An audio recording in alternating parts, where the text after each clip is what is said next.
जास्त वेळ घेणार नाही, कारण हे ठिय्या आंदोलन अण्णा शिंदेच आहे. त्यासाठी तुम्ही पाठिंबा देण्यासाठी आलेला आहे. 15 ते 20 मिनिटांमध्ये मी आपल्याला रिकामं करतो, कारण हा रस्ता रहदारीचा असल्यामुळे आपल्याला लगेच रिकामं करून द्यायचा आहे. काय काळजी करू नका, फक्त 15 ते 20 मिनिटं शांत बसून ऐका. महाराष्ट्राचे आराध्य दैवत, बहुजन प्रतिपादक छत्रपती शिवाजी महाराज, छात्रवीर छत्रपती संभाजी महाराज, राजमाता राष्ट्रमाता आई जिजाऊ मासाहेब, राजमाता अहिल्यादेवी होळकर, मराठा प्रोटेस्ट बार्शी, ज्यांनी भारतीय राज्यघटनेचे शिल्पकार, ज्यांनी या भारताची राज्यघटना दिली, तुम्हाला आम्हाला एक अधिकार दिला. त्या भारतीय राज्यघटनेचे शिल्पकार महामानव डॉक्टर बाबासाहेब आंबेडकर, आरक्षणाच्या पहिल्या चळवळीचे पहिले जनक छत्रपती शाहू महाराज, ज्यांनी या शिक्षणाची दारं खुली केली, क्रांतीसूर्य महात्मा फुले, माता सावित्रीबाई फुले, साहित्यरत्न अण्णाभाऊ साठे, पृथ्वी शशाच्या मस्तकावर तरत नसून सैनिकांच्या कष्टकऱ्याच्या तळहातावर तरते असा समाजाला उपदेश देणारे आमचे साहित्यरत्न अण्णाभाऊ साठे.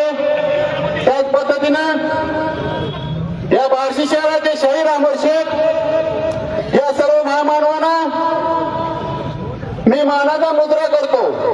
आणि त्याचबरोबर महाराजांच्या गादीला, साताऱ्याच्या गादीला सुद्धा माझा मानाचा मुद्रा.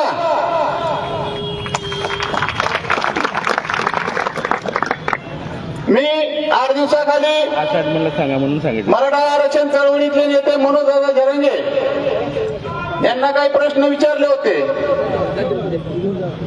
परंतु त्या प्रश्नाला उत्तर न देता त्यांनी पुन्हा एकदा महाराष्ट्राचं वातावरण ढवळून काढलं. माझी त्यांना विनंती होती की दादा, मी काही तुम्हाला प्रश्न विचारले, परंतु त्यांनी मला फडणवीसचा माणूस असं संबोधलं गेलं आणि त्याबरोबर मला गिन्यान गेलेलं बोलले. मी ऐकलं सगळ्यांनी, मी गिन्यान गेलेलं म्हणून बोलले. ठीक आहे दादा, मी तुमचा गैरसमज दूर करतो.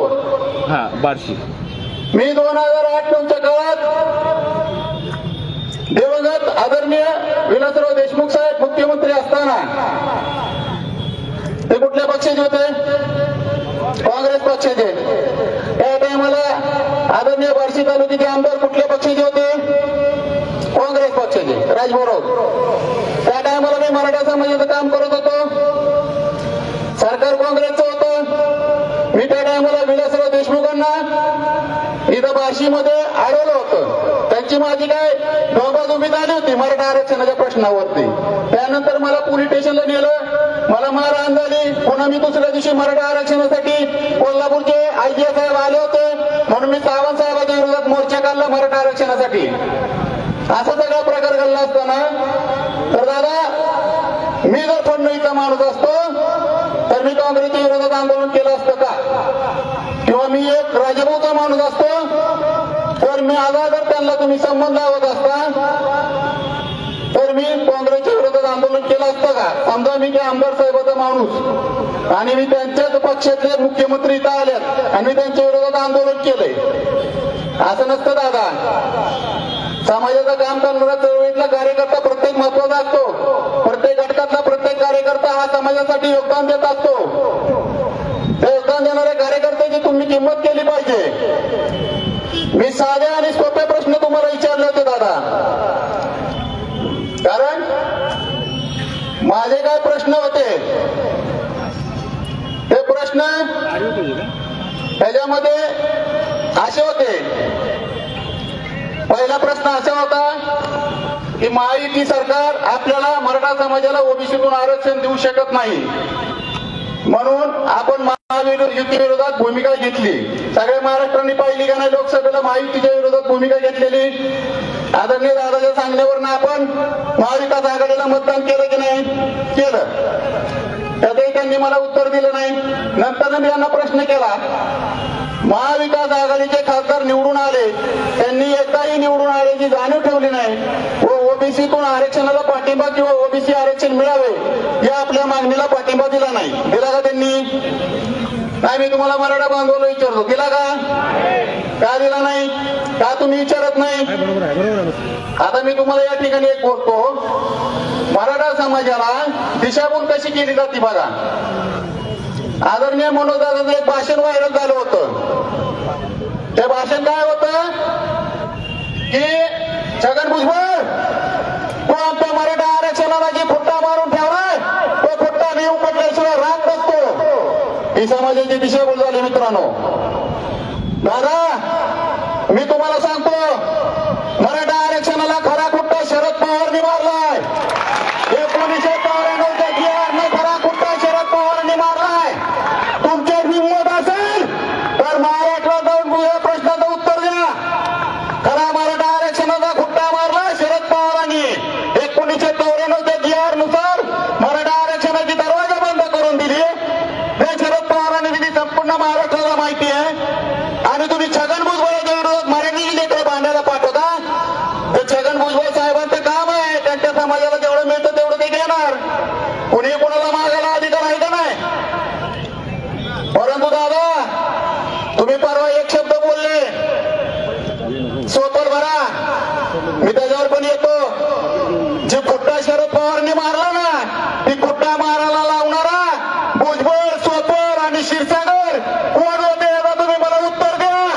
म्हणजे तुमची मराठा आरक्षणाच्या विरोधातली भूमिका आहे ना महाराष्ट्राला कळेल. तुम्ही काय करताय?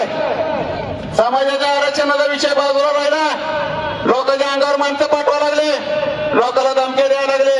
हा तो तुमचा प्रश्न आहे. आज मी माझी भूमिका जाहीर करणार आहे मित्रांनो. माझं जर काही चुकत असेल त्या छत्रपती शिवाजी महाराजांसमोर मला उभी फाशी द्या तुम्ही. मी ती शिक्षा भोगायला तयार आहे. प्रश्न मी विचारले होते दादा तुम्हाला, तुम्ही त्याचं राजकारण केलं. परंतु मी तुम्हाला एक शब्द देतो आज, ज्या मराठा आरक्षणाला शरद पवारने खुट्टा मारलाय ना, तो खुट्टा जर नाही उपटला तर अण्णा शिंदे बापाचं शिवाजी नाव लावणार नाही. आजपासून माझी मराठा आरक्षणाची लढाई मी नीट आलो. ज्यांना माझ्यासोबत यायचं या, ज्यांना नाही यायचं त्यांनी नका येऊ, पण विरोध करू नका. मराठा आरक्षणाचा लढा खूप वर्षापासून आहे. माझ्या शेकडो बांधवांनी आत्महत्या केलेल्या आहेत. असा लढा वाया जाऊन द्यायचा नाही आपल्याला. सुरुवातीला आम्हाला वाटलं काहीतरी मराठा आरक्षण पदरात पडते, परंतु त्याचा वास आला. हिंमत करून माझ्या प्रश्नाचं उत्तर द्यायला पाहिजे होतं तुम्ही. यांना तू बोलतो ती बरोबर आहे. शरद पवारांनी मराठा आरक्षणाला खुट्टा मारलाय. तुम्ही भुजबळचं का नाव घेताय? 350 जाती तुम्ही मराठा समाजाच्या अंगावर का घेताय? काय संबंध आहे? राजाघरच्या काळामध्ये मुस्लिम मराठा वाद झाले. आज इथं आमचे मुस्लिम बांधव आहेत, ते अजून गाव मिटलेले नाहीत. त्यानंतर दलित मराठा वाद झाले, तिथं आमचे दलित बांधव बी आलेले आहेत. नामांतराच्या वेळेस कुणी वाद केले संपूर्ण महाराष्ट्राला माहिती आहे. संपूर्ण महाराष्ट्राला माहिती आहे तो वाद कोणी केला. मराठी लेकर काय तुम्हाला रिकामी वाटली काय? आणि आता तुम्ही एकदम 350 जाती मराठा समाजाच्या अंगावर. अहो तुम्ही मराठवाड्याच्या आरक्षणाचा विषय घेऊन बसलात. तुमची मागणी काय होती? ती मागणी पूर्ण होत असताना तुम्ही ऐन टायमाला तोंडात आलेला का तुम्ही बाजूला काढला. पहिल्यांदा महाराष्ट्रातला मुख्यमंत्री एकनाथ शिंदे मराठ्याचा असा मिळाला, तो बिचारा रात्रंदिवस काम करतो. रात्रंदिवस त्यानं कुणबीचे सर्टिफिकेट काढले. मराठवाड्याचा विषय जवळजवळ 90-95% मिटला.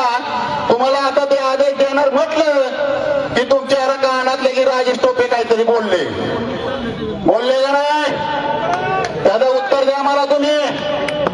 तुम्ही मराठवाड्याच्या आरक्षणाचा विषय घेऊन बसला होता. तुमचा एकच डायलॉग असतो, माझ्या मराठा समाजातील गोरगरिबाचं लेकरांचं मला कल्याण करायचंय. 2 मिनिटं झाली की तुझ्या आईला आणि ह्याच्या आईला. अरे तुला महाराष्ट्रात फिरायचं नाही का? ह्याला महाराष्ट्रात फिरायचं नाही. महाराष्ट्र तुम्ही एकच घेतलं का दादा? एक सामान्य कार्यकर्त्याने तुम्हाला प्रश्न विचारला, चूक झाली का माझी? माझे प्रश्न जर चुकीचे असते तर तुम्ही मला भर चौकात फाशी द्या. मुद्दा सोडून तुम्ही विनाकारण तुमचा अहंकार वाढलेला आहे. मी तर त्या पुढे जाऊन म्हणाल, तुम्हाला एक विशिष्ट प्रकारची हवा घुसली तुमच्या डोक्यात. कशाची हवा घुसली मला माहित नाही. आता तर असं वाटायला लागले की दादा तुम्हाला खरंच मराठा समाजाला आरक्षण मिळवून द्यायचंय का नाही? आहे माझी. कारण रात्रंदिवस काम करणारं सरकार एकीकड, ज्यांनी मराठा समाजाच्या आरक्षणाला खुट्टा मारलेला एकीकड, आणि तुम्ही आम्हाला उदाहरण देता. मग सत्तेत असं त्याच्या विरोधात बांधणार आम्ही. बरोबर आहे दादा? एखादा सत्तेतला सरपंच असला, गावातला रोड करत असला तर मी त्या सरपंचालाच विचारणार की. बरोबर आहे दादा? त्याच्या पुढचं मी तुम्हाला सांगतो, तुम्ही त्या सरपंचाला विचारा, तुम्हाला वाटते ना तो सरपंच रस्ता करत नाही, त्यानं डांबरे काय खडे आतरले असेल, काय ते मुरुम टाकला असेल, रोलर फिरवला असेल, तरी पण तुमचं समाधान झालं नसेल. तुम्हाला वाटतं ना तो सरपंच काम करत नाही, पण तुम्ही ज्याला सरपंच करायला चालले त्याला विचारणार का नाही, बाबा तू करणार आहे का नाही आमचा रस्ता? ही तरी तुम्ही मागणी करणार आहे का नाही? आम्ही काय मागणी केली, तुम्ही उत्तर काय देता दादा? तुमच्या बरोबर मी 2007-8-9 काम केलं. समाजा बाबतीत दिशाभूल करू नका. अजिबात दिशाभूल केलेले कोणी चालणार नाही. छोट्या छोट्या समाजामध्ये सुद्धा 2-2, 4-4 संघटना असतात, सगळे मिळून मिसळून काम करतात. परंतु तुमच्याकडे कुठला मराठा समाजाचा नेता आला, विशिष्ट पक्षाचा नेता आला की तुम्ही त्याच्या विरोधात रान उठवता. बार्शी तालुक्याचा आमदार राजभाऊ राऊत काय त्या केलं, चुकलं? एक चूक सांगा तुम्ही, एक. या महाराष्ट्राने एक चूक सांगावी त्या माणसाची काय? अहो तुमच्या सभा घ्यायला त्यांनी सहकार्य केलं, तुमच्या शेवटच्या उपोषण सोडायला एक पण येत नव्हता. सरकार तुम्हाला वैतागलं होतं. त्या टायमाला या बार्शीतल्या छायानी सगळ्यांनी मिळून राजभाऊला पाठवलं तुमच्याकडे. आम्हाला माहित नव्हतं तुम्ही त्याचं असं राजकारण करताल म्हणून.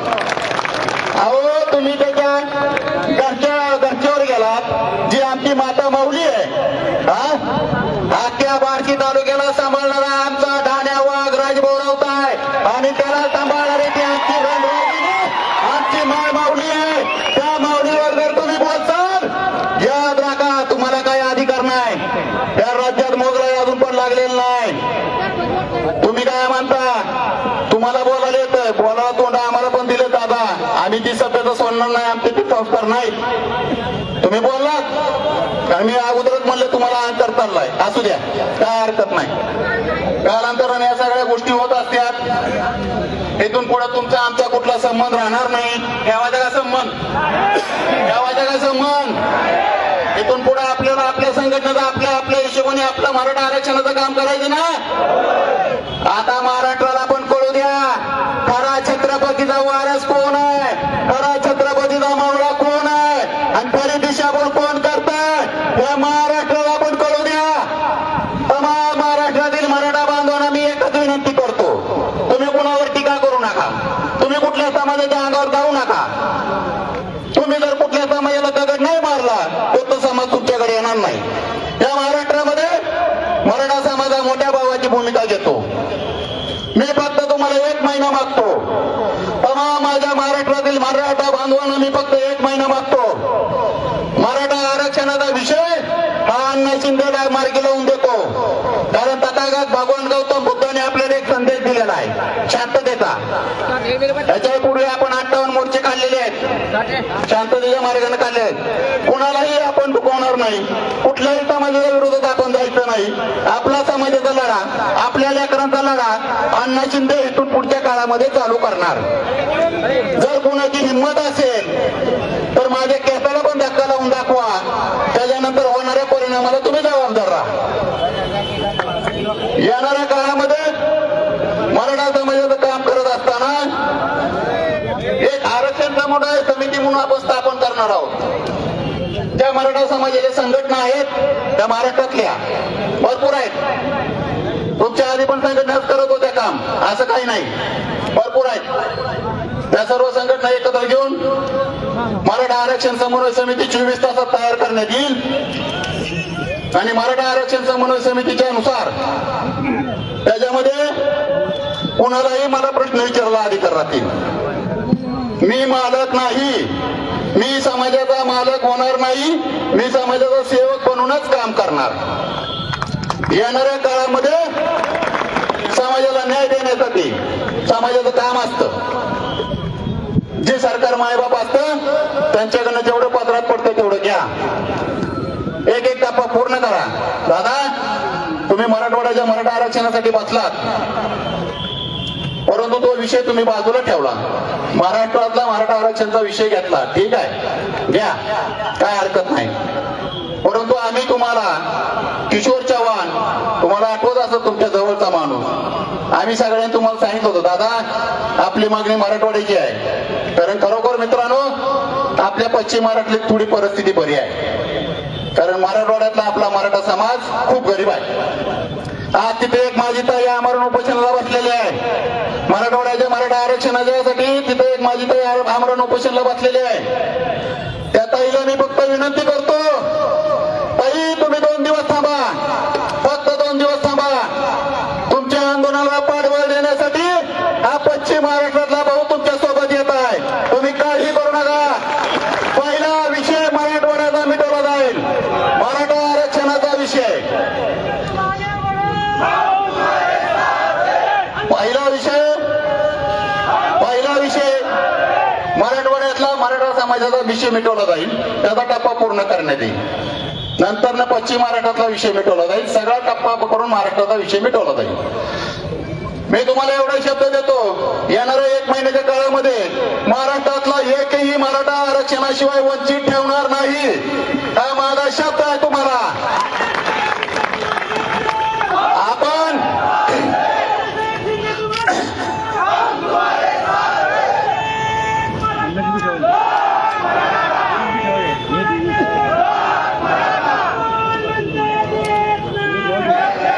आपण येणाऱ्या काळामध्ये आपण मराठा आरक्षण समन्वय समिती केल्यानंतर आपली मराठा समाजाची माझी अशी एक मागणी आहे, मी परवा पत्राद्वारे मुख्यमंत्र्याला कळवलेली आहे. कारण तो विषय आता सोडून द्या, त्यांचा आपला विषय संपला. आता आपण आपल्या विषयाकडे, आपल्या कामाकडे लागतोय. आपली मागणी अशी आहे, प्रामुख्याने पहिली मागणी मी अशी केलेली आहे, ज्या मराठा आरक्षणासाठी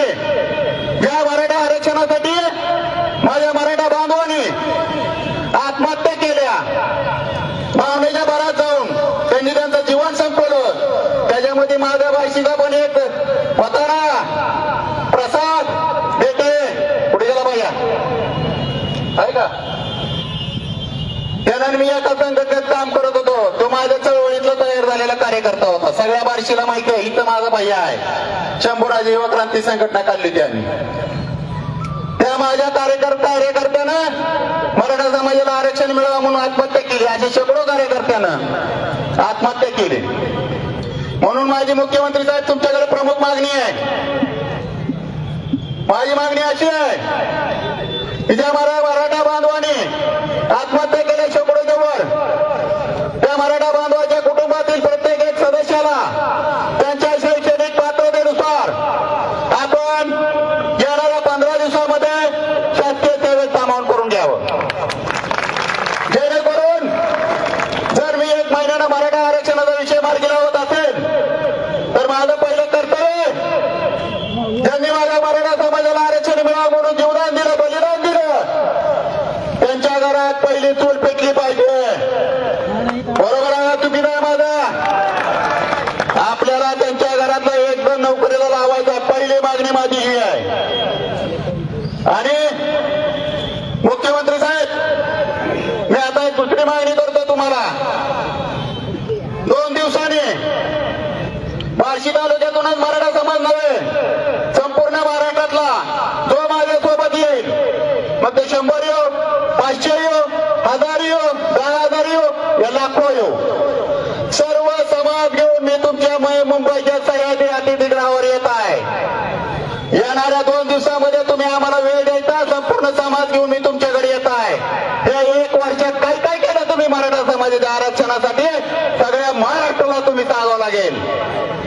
जोपर्यंत तुम्ही सांगणार नाही तोपर्यंत आम्ही तुमच्यापासून उठणार नाही. कारण एक गरीब आणि प्रामाणिक असं नेतृत्व या महाराष्ट्राला मिळालं आहे. शिंदे साहेब, तुम्ही छत्रपती शिवाजी महाराजांची शपथ घेतलेली आहे. त्या अण्णा शिंदेला माहिती आहे तुम्ही काय तळमळीनं काम केलेलं आहे. त्याच्यामुळे याचा होऊनच जाऊ द्या. महाराष्ट्रात कोण खरा आहे कोण खोटा आहे, आम्ही येतोय तुमच्याकडे.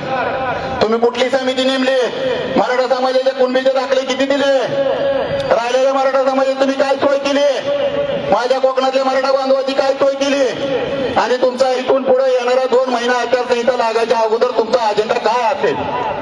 आणि त्याचबरोबर माझी तिसरी अशी मागणी आहे.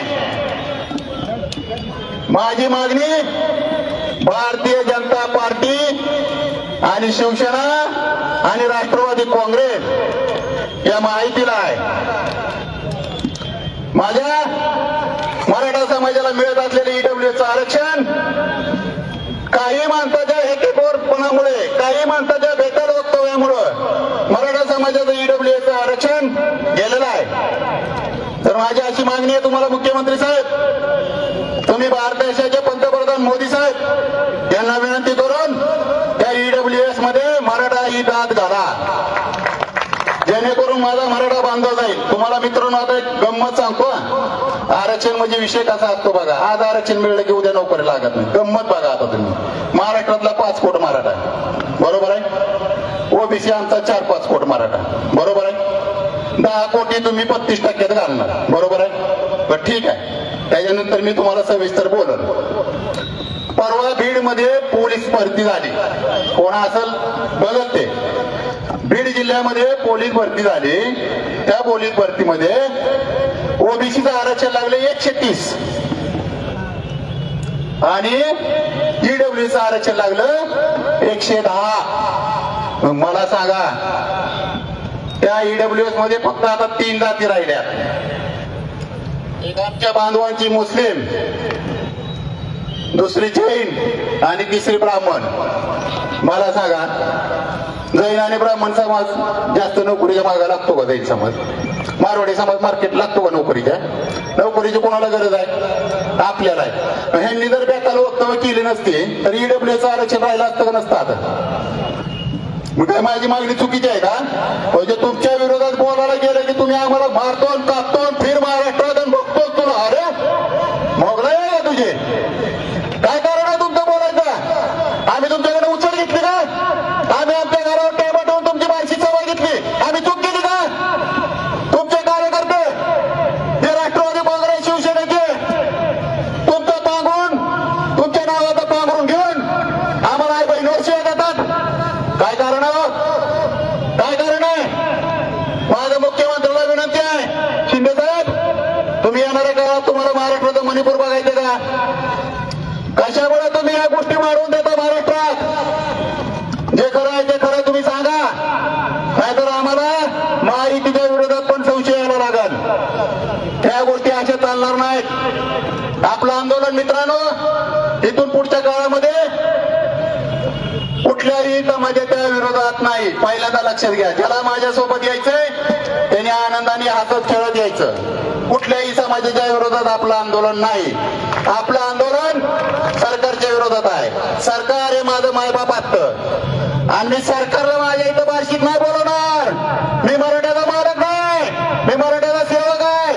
मी स्वतः सरकारला भेटायला जाणार आणि माझ्या समाजाच्या जोडी टाक म्हणून सरकार पुढे बसणार. ही माझी मागणी राहणार आहे. ज्या दिवशी तुम्हाला वाटेल अण्णा शिंदे मराठा समाजाची मागणी सोडून दुसरं काय बोलावं लागला त्या दिवशी तुम्ही माझी कचुरी करायची. आणि माझ्यासोबत कुणीही येऊ शकतो, माझ्या स्टेजवर कुणीही बसू शकतो. मी एकटा मराठ्याचा मालक नाही हे तुम्हाला मी आवर्जून सांगतो. माझी इथून पुढे कुर्मीची भाषा येणार नाही, माझे कुठलेही बेताल वक्तव्य येणार नाही या महाराष्ट्रामध्ये. अजून एक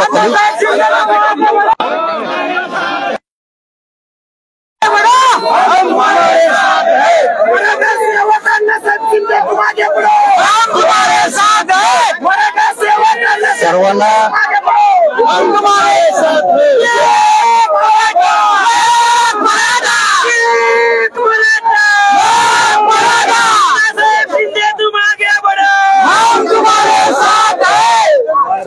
सर्वांना माझा जय जिजाऊ जय शिवराय.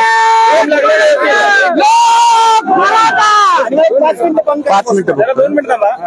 आज 9 तारीख मी आपल्याला बोलल्याप्रमाणे काही माझ्याकडे पत्रकारांनी पहिले पण प्रश्न विचारले होते. त्यावेळेस मी आपल्याला सगळ्याला सांगितलं होतं की मी माझी 9 तारखेला मी ह्याच्यावरती बोलल. कारण आदरणीय जरांगे पाटील साहेबांनी ज्या पद्धतीनं मला अशी शंका आली की मराठा समाजाची दिशाभूल होते एका विशिष्ट पक्षाच्या बाजूने, सपोर्ट करून एका विशिष्ट पक्षाच्या विरोधात टार्गेट करत जे महाराष्ट्रात जे राजकारण चाललेलं आहे आणि जी मराठा समाजाची लेकरं यांचे मेंदू बिघडवण्याचं काम हे महाराष्ट्रात चालू आहे. मराठा आरक्षणाचा चळवळीचा इतिहास हा राहिला बाजूला, मराठा आरक्षणाचा विषय हा राहिला बाजूला. त्या 2 महिन्यामध्ये काय झालं मराठा समाजासाठी? काय सांगितलं त्यांनी? काय नाही सांगितलं.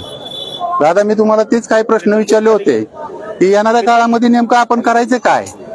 जे लोकसभेला झालं तेच माहितीला करणार आपण, त्याच्यामध्ये आपण काय करणार? म्हणून तुम्हाला आपल्या थोड्या शिंका उचलल्या होत्या, परंतु त्यासाठी तुम्ही मला डायरेक्ट फडणवीस साहेबांसंग संबंध जोडून डायरेक्ट मराठ्याच्या विरोधात करून दाखवला. त्याच्यामुळे दादा, इथून पुढे मी तुमचा कार्यकर्ता म्हणून काम करणार नाही. मी माझ्या समाजासाठी पाहिक आहे आणि मला कोणाला मी समाजासाठी इमानदार आहे सांगायची पण गरज नाही. इथल्या तमाम महाराष्ट्रातल्या सर्व मराठा बांधवांना माहिती आहे अण्णा शिंदेचं काय काम आहे. अण्णासाहेब, तुम्ही असं म्हणालात की 2007 सालापासून मी मनोज जरांगे पाटलांबरोबर काम केलेलं आहे. नक्की काय आपला इतिहास आहे, त्यांच्याशी आपले कशा पद्धतीचे संबंध राहिले? 2007 मध्ये मी, त्याच्या अगोदर 2000 मध्ये संभाजी ब्रिगेडचं काम करत होतो. आदरणीय पुरुषोत्तम खेडेकर साहेब यांच्या संघटनेच्या मार्फत मी संभाजी ब्रिगेडचं काम केलं. पण त्याच्यामध्ये बरेच आंदोलन झाले. त्या आंदोलनामध्ये आम्ही सक्रिय असायचो. त्याच्यानंतर काही कालांतराने संभाजी ब्रिगेड मधला एक टप्पा बाहेर फुटला. ते आदरणीय आमचे सुनील बाप्पा मोरे साहेब, आमचे अखिल भारतीय मराठा सेवा संघाचे आदरणीय विजयसिंह महाडिक साहेब त्यांच्यासोबत मी तिथून बाहेर पडलो.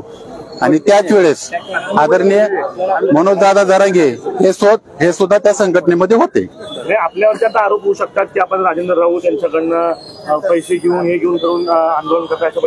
ठीक आहे, मी तुमच्या प्रश्नाचं उत्तर देतो. मला तुम्ही एक सांगा, मी तुम्हाला आता मग आपण माझ्या भाषणामध्ये सांगितलंय, मी ते काँग्रेसमध्ये आमदार असताना, मुख्यमंत्री काँग्रेसचा असताना सुद्धा मी मराठा समाजाचे विलासराव देशमुखच्या अंगावर जाण्यापर्यंत मी धाडस केले. मी अगोदर समाजाचा आहे. हा ठीक आहे, बार्शी तालुक्यात मी मराठा समाजाला पाठिंबा दिला. त्याचं कारण काय?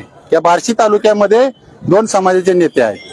मी ज्या समाजात राखतो, मी ज्या समाजात वागतो, मी त्या समाजाच्या माणसाला किंवा त्या समाजाच्या पक्षाच्या उमेदवारालाच पाठिंबा देणार. जर मराठाच्या उमेदवाराला जर पाठिंबा नाही दिला तर माझी मराठा समाज लोक तोंडात शेण घालतील की राव? त्याला कोण जबाबदार आहे? मी जर मराठा समाजाच्या आमदाराला जर पाठिंबा नाही दिला तर लोक तोंडात शेण घालताल का नाही? तुम्ही मराठा समाजाचं काम करतोय म्हणून मराठ्यालाच पाडणार का मी?